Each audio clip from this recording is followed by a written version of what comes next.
Hello बच्चों धारिता के चैप्टर के अंदर आज हमारा नेक्स्ट टॉपिक है परावैद्युत पदार्थ, जो कि बहुत ही इम्पोर्टेंट टॉपिक है।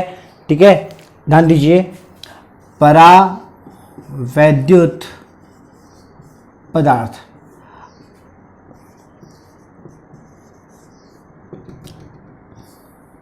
देखो बच्चों ये है क्या, ध्यान दीजिए। आपने पढ़ा है कि पदार्थों को विद्युत गुण के आधार पर 3 भागों में बांटा गया है। सभी पदार्थों को हमने कितने भागों में बांटा है 3 भागों में बांटा है। एक तो चालक, एक क्या होता है कुचालक, और एक क्या होता है अर्धचालक। ठीक है, ये हमारे पास क्या हो जाएगा अर्धचालक। तो ध्यान दीजिए, जैसे वे पदार्थ जिनसे धारा का प्रवाह आसानी से होता है उन्हें हम क्या बोलते हैं चालक पदार्थ। सभी धातुएं किसमें आती हैं, चालकों में आती हैं। वे पदार्थ जिनसे धारा का प्रवाह बिल्कुल भी नहीं होता उन्हें हम क्या बोलते हैं कुचालक पदार्थ बोलते हैं। वे पदार्थ जिनकी चालकता चालकों से कम तथा कुचालकों से क्या होती है अधिक होती है उन्हें हम क्या बोलते हैं अर्धचालक बोलते हैं। ठीक है, देखो बच्चों अर्धचालक को हम डीप में पढ़ेंगे। हमारा एक नया पार्ट आएगा जिसका नाम क्या है इलेक्ट्रॉनिक्स। क्या है इलेक्ट्रॉनिक्स, हिंदी में क्या बोलते हैं इलेक्ट्रॉनिकी। उसमें हम डीप में पढ़ेंगे इसको।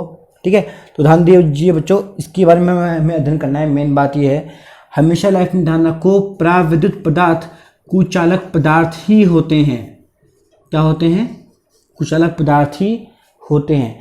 अब आपके दिमाग में ये सवाल उठ रहा होगा, सर जैसे रबड़, प्लास्टिक, कागज, एबोनेट, ठीक है, ये सब क्या है कुचालक पदार्थ हैं।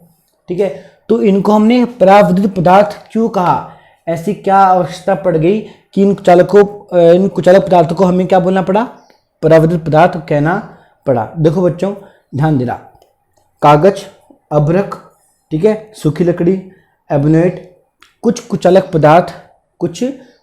पदार्थ किसी विशेष अवस्था में, हमेशा नहीं, किसी विशेष अवस्था में विद्युत गुण को दर्शाते हैं। क्या दर्शाते हैं विद्युत गुण को दर्शाते हैं। जैसे इसके बारे में हम पढ़ेंगे, देखो कैसे, ध्यान दीजिए।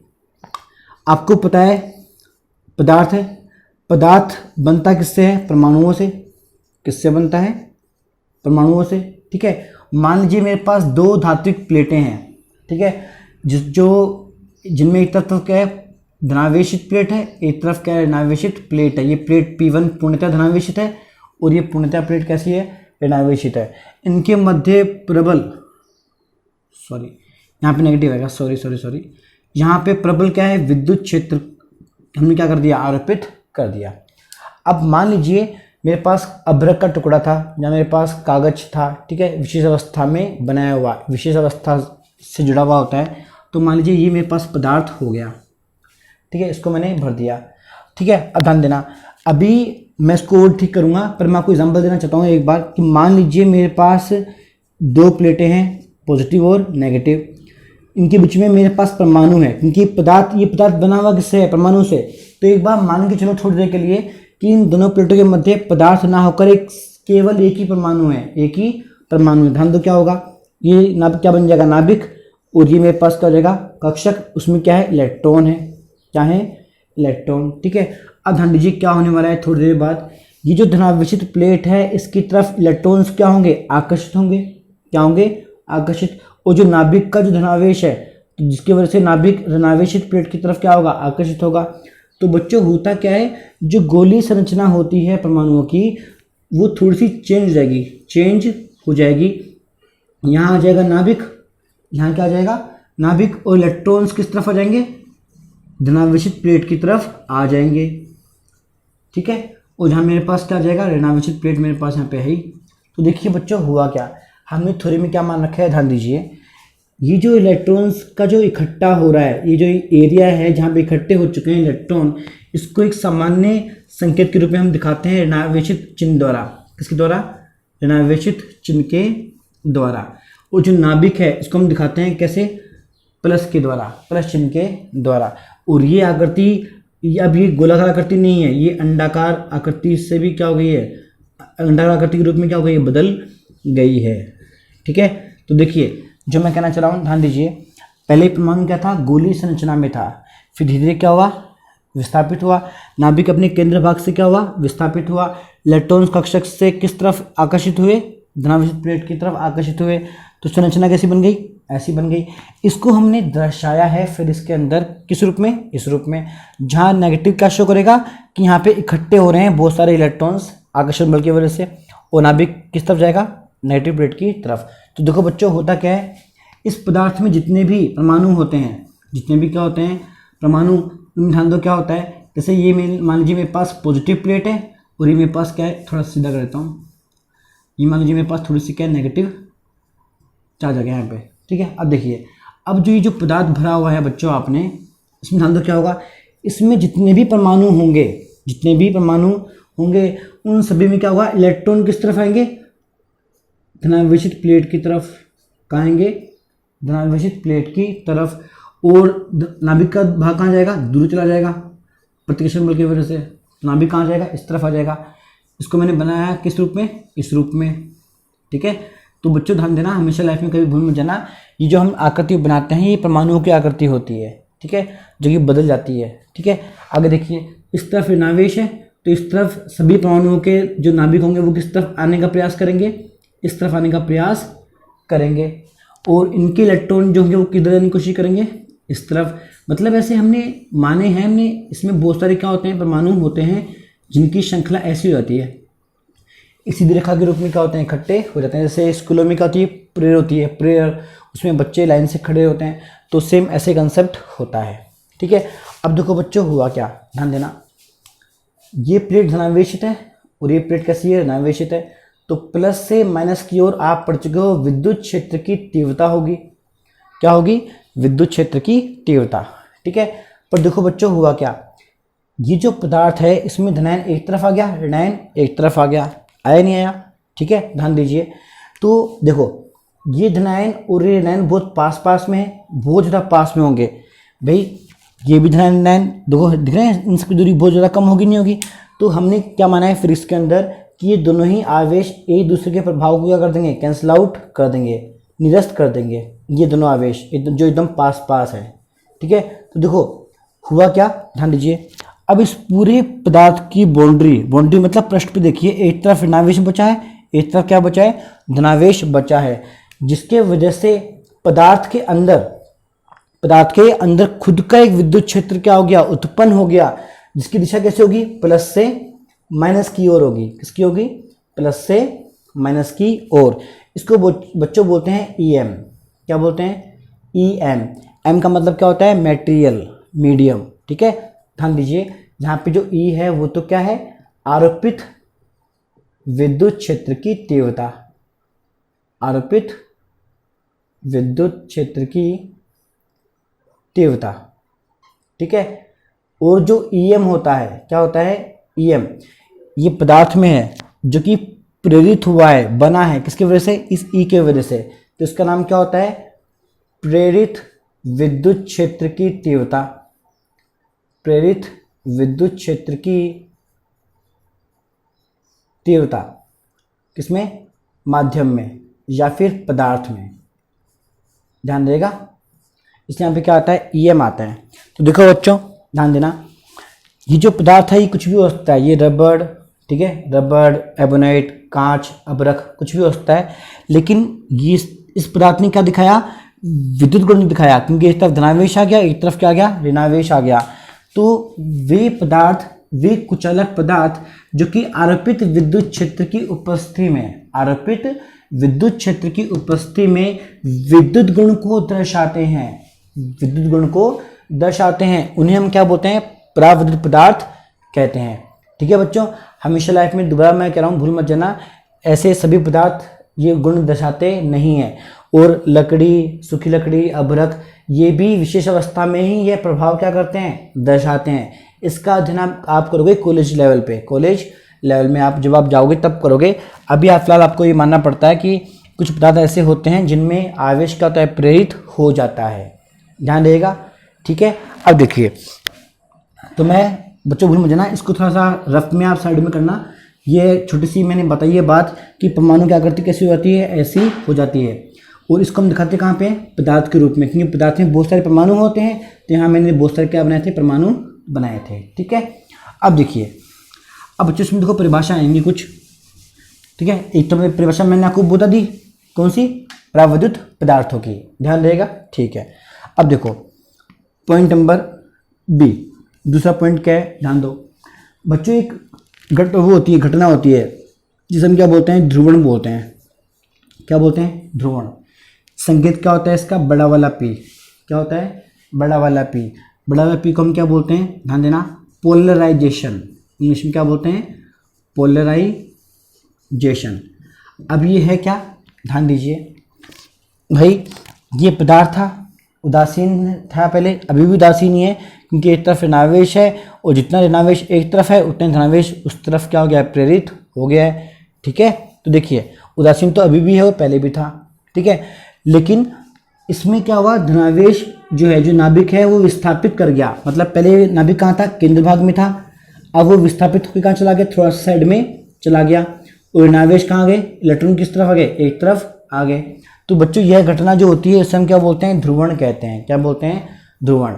अब हम कैसे बोलेंगे, ध्यान देना, आरोपित विद्युत क्षेत्र की अवस्था में, आरोपित विद्युत क्षेत्र की अवस्था में परमाणुओं में एक द्विध्रुव आघूर्ण प्रेरित हो जाता है। इस अवस्था को ध्रुवण कहते हैं। जैसे देखो, द्विध्रुव आघूर्ण हमने क्यों बोला, ध्यान दीजिए, आप याद कीजिए पार्ट नंबर 1 था हमारा द्विध्रुव, उसमें हमने क्या पढ़ा था, एक तरफ ऋणावेश था, एक तरफ क्या था, धनावेश था। इनके मान समान थे, परिमाण क्या थे, अलग अलग थे। ठीक है, तो आपने क्या पढ़ा था, इसका द्विध्रुव आघूर्ण कितना होता है, स्मॉल p बराबर 2a गुणा q। ठीक है, तो वो चीज़ है। देखिए धनावेश यहाँ पे एक तरफ आ चुका, ऋणावेश एक तरफ आ चुका, इनके मध्य कुछ दूरी होगी, क्या होगी, दूरी होगी, वो किस में रहेगी, 2a के रूप में कार्य करेगी। तो बच्चों हम ये बोलते हैं कि आरोपित विद्युत क्षेत्र की अवस्था में एक परमाणु जो होते हैं, बहुत सारे परमाणु जो होते हैं, उनके अंदर नाभिक और इलेक्ट्रॉन के मध्य एक अंतराल आ जाता है, एक दूरी आ जाती है, जिसे हम क्या बोलते हैं कि उस परमाणु में द्विध्रुव आघूर्ण प्रेरित हो चुका है। इस घटना को हम क्या बोलते हैं, ध्रुवण कहते हैं। ठीक है बच्चों, ध्यान रखिएगा। तो ये टॉपिक हमारे लिए बहुत ही इंपॉर्टेंट है। पहली बात तो ये। अब बच्चों हमेशा ध्यान रखिए लाइफ में कि परावर्तित पदार्थों को 2 भागों में बांटा गया है। कितने भागों में बांटा गया है, 2 भागों में बांटा गया है, जिसके अंदर बोर्ड एग्जाम में क्वेश्चंस आते रहते हैं। तो देखिए मैं आपको बताऊंगा इसके टाइप्स, इसके प्रकार हम पढ़ेंगे। आप अपनी कॉपी में नोट कर लेना कि परावर्तित पदार्थों को 2 भागों में बांटा गया है, जिसमें जो पहला भाग होता है वो होता है ध्रुवीय पदार्थ या ध्रुवीय परमाणु। कोई भी एक चीज़ बोल दीजिए आप, चलो ध्रुवीय लो, ध्रुवीय पदार्थ ले लीजिए आप, कोई दिक्कत नहीं है। ठीक है, एक तो हमारे पास कौन सा हो जाएगा, ध्रुवीय हो जाएगा, और दूसरा हमारे पास क्या हो जाएगा, अध्रुवीय। ठीक है, अध्रुवीय पदार्थ या अणु, कोई दिक्कत नहीं है। आगे चलें। अब देखो इनको भी रटना बिल्कुल भी नहीं है किसी भी हाल में। देखो कैसे बच्चों, देखो ध्यान दो, इसका अर्थ क्या होता है, वे पदार्थ जिनमें कुछ नेट द्विध्रुव आघूर्ण हो, अर्थात कुल द्विध्रुव आघूर्ण का मान 0 ना हो, कुछ ना कुछ हो, उन्हें क्या बोलते हैं, ध्रुवीय पदार्थ कहते हैं। जैसे एग्जाम्पल लेते हैं H2O, ठीक है, NH3, ठीक है। तो देखिए ये ऐसे पदार्थ और भी होते हैं बहुत सारे, हमने एग्जाम्पल लिया है, उदाहरण है हमारे पास, ये एग्जाम्पल है। ये वो अणु होते हैं जिनमें कुल द्विध्रुव आघूर्ण कुछ ना कुछ होता है, 0 नहीं होता। जैसे एग्जाम्पल लेते हैं बच्चों, जैसे H2 है, केमिस्ट्री में आप कैसे पढ़ते हो इसको, O बंद लगाया H, बंद लगाया H, ठीक है। आपने पढ़ा है ऑक्सीजन की जो होती है क्षमता इलेक्ट्रॉन को खींचने की होती है, तो इस पर क्या आता है, पार्शली नेगेटिव आता है, जिसकी वजह से यहाँ पे क्या आता है, पार्शली पॉजिटिव। हाइड्रोजन के ऊपर क्या आता है, पार्शली पॉजिटिव। ये एक बंद हो गया। आगे देखिए, ये भी एक बंद है, ये भी एक क्या है, बंद है। यहाँ से इलेक्ट्रॉन जब खींचने की कोशिश करेगा ऑक्सीजन, तो क्या आएगा, पार्शली नेगेटिव। तो यहाँ पे क्या आएगा पार्शली पॉजिटिव। यहाँ तक कोई दिक्कत तो नहीं है, ये केमिस्ट्री का पार्ट है। अब देखिए बच्चों ध्यान दीजिए, द्विध्रुव आघूर्ण की दिशा कैसे होती है, नेगेटिव से पॉजिटिव की तरफ। तो देखिए इस बंध के संगत एक द्विध्रुव आघूर्ण उत्पन्न होगा जिसको हम क्या बोलेंगे, P1 वेक्टर। यहाँ से देखिए इस बंध में भी क्या है, एक तरफ ऋणावेश है एक तरफ धनावेश है, तो ऋणावेश धनावेश की ओर जो द्विध्रुव आघूर्ण होगा वो कैसा होगा, ऐसा होगा, P2 वेक्टर। तो देखिए इसको हम कैसा लिख सकते हैं बच्चों, ध्यान दीजिए कि ऑक्सीजन को हमने एक बिंदु माना जिससे दो सदिश क्या कर रहे हैं, निकल रहे हैं। तो देखिए अगर दो सदिश किसी बिंदु से निकलते हैं तो हम ये पढ़ चुके हैं समांतर बहुभुज नियम से, इन दोनों सदिशों का जो परिणामी सदिश होगा वो उनके बीच से लगभग 20 से क्या होता है, गुजरता है, जिसको हम क्या शो करेंगे, P वेक्टर शो करेंगे और इसका मान 0 नहीं होगा। ठीक है, ऐसे ही किसके बीच में होता है, NH3, यहाँ पे क्या देगा नाइट्रोजन और 3 हम क्या ले लेंगे, हाइड्रोजन ले लेंगे, H और H, तो इसमें 3 क्या बनेंगे, द्विध्रुव आघूर्ण बनेंगे। ठीक है, तो आप बस ध्यान रखो हमेशा कि वे पदार्थ या परमाणु जिनके अंदर कुल द्विध्रुव आघूर्ण का मान 0 ना हो उन्हें हम क्या बोलते हैं, ध्रुवीय पदार्थ या ध्रुवीय अणु कहते हैं। ध्यान रहेगा। अब देखिए नेक्स्ट देखिए, अध्रुवीय पदार्थ, नाम में देखो बच्चों का लिखा हुआ है अध्रुवीय, जस्ट अपोजिट है ही नहीं है, तो बस वे पदार्थ जिनमें कुल द्विध्रुव आघूर्ण, नेट द्विध्रुव आघूर्ण का मान क्या हो, 0 हो, क्या हो, 0 हो, उन्हें हम क्या बोलेंगे, अध्रुवीय पदार्थ कहेंगे।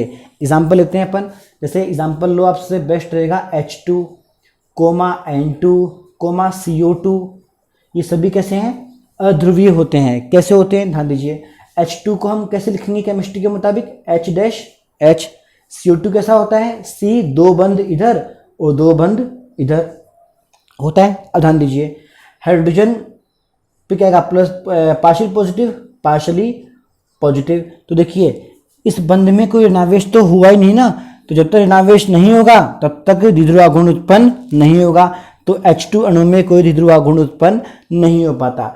ठीक ऐसे यहाँ पे क्या ले लोगे, नाइट्रोजन N-N, नाइट्रोजन में भी धनावेश उपस्थित नहीं हो पाएंगे, तो इसीलिए ये दोनों अणु का जो होता है परिणामी प्रेरित द्विध्रुव आघूर्ण का मान क्या होगा, 0 हो जाएगा। अतः इन्हें हम क्या बोलेंगे, अध्रुवीय पदार्थ कहेंगे। अब देखिए अब बात करते हैं इसकी CO2 के अणु की, जो कि बहुत फेमस है केमिस्ट्री में।